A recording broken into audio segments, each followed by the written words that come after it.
Gloria Arroyo, isinusulong umano bilang speaker para iligtas si Sara Duterte. Agoy, gusto nilang isulong itong si Aling Maliit para iligtas si Sara. Ano yan? Kampihan? 'Di ba? So paano na yung katotohanan kung may kampihan pala? 'Di ba? May tsapuera na yung katotohanan. Ang mangyayari kampihan na gano'n. Ililigtas. Saan? Saan may ililigtas? Hindi ko maintindihan bakit nyo kailangang iligtas yung demonyo. Demonyo nga liligtas nyo pa. 'Di ba? So, panoorin po natin ang balitang ito. Pakinggan po natin. May plano raw ngayon na ibalik si Congresswoman at dating Pangulong Gloria Macapagal Arroyo bilang House Speaker. Ang umano'y motibo ng kudeta, isalba sa impeachment si VP Sara. Sus Marius. Grabe no, isang salba sa impeachment. Ala ko hindi takot.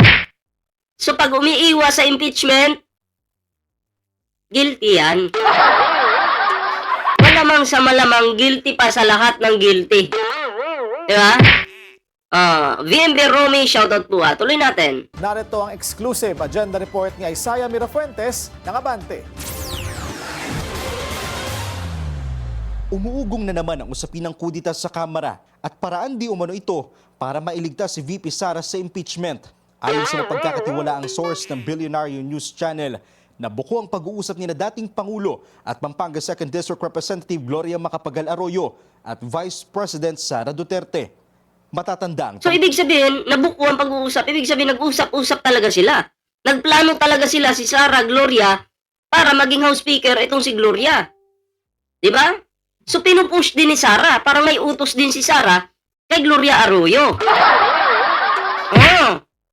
Para iligtas siya. Malala na tong vice natin mga pre.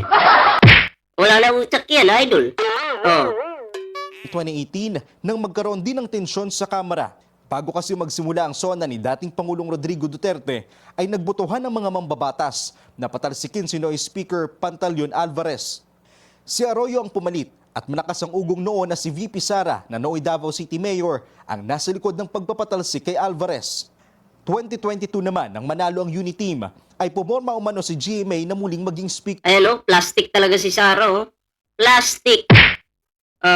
Sabi pa niya nun, I love you BBM. Hindi ka magnanakaw. Wala kang bahid ng pagnanakaw. Yun ang sabi niya. So sino magnanakaw? Pamilya pala niya. Tatay pala niya.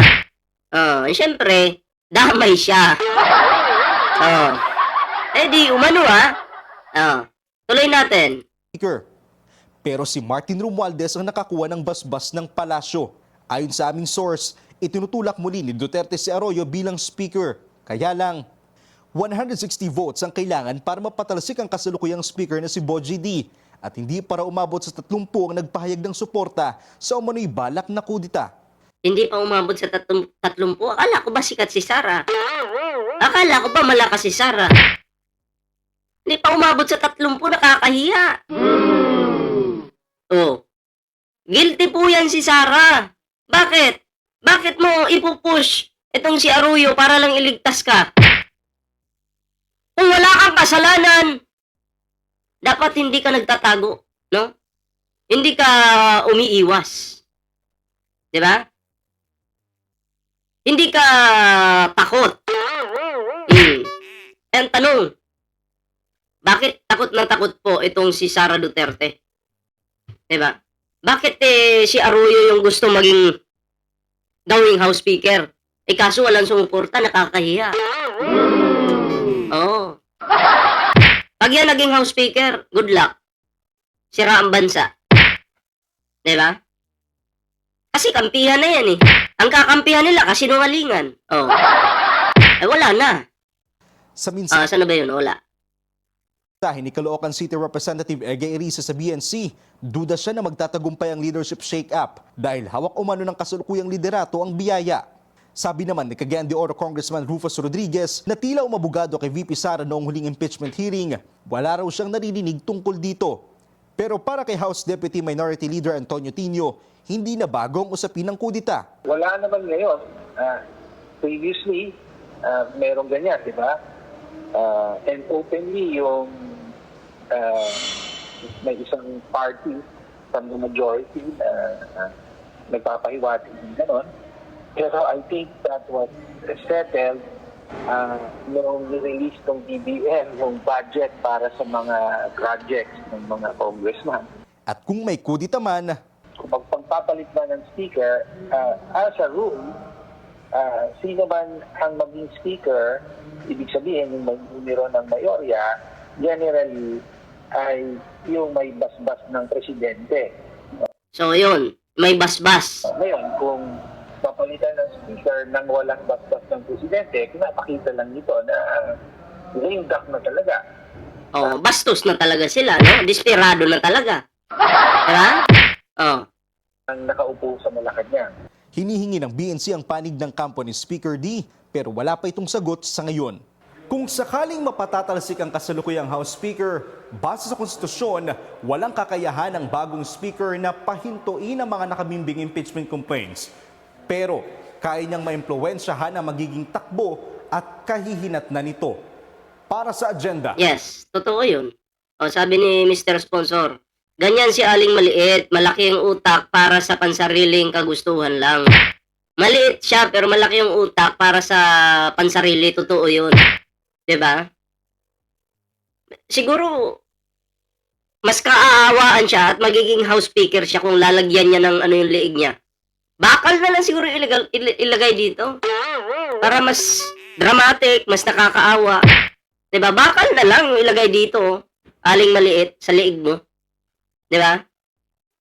Bakal na lang siguro tapos malay mo, pag ginawa mo 'yun, maging house speaker ka. Oh, suportahan ka diyan sa kamera. Oh. yung mentor ng demonyo is isa pa rin demonyo, ano? Oh. Diba? Oh, yung mentor ng demonyo is isa pang demonyo, 'di ba? Isa itong katarantaduhan talaga. Oh.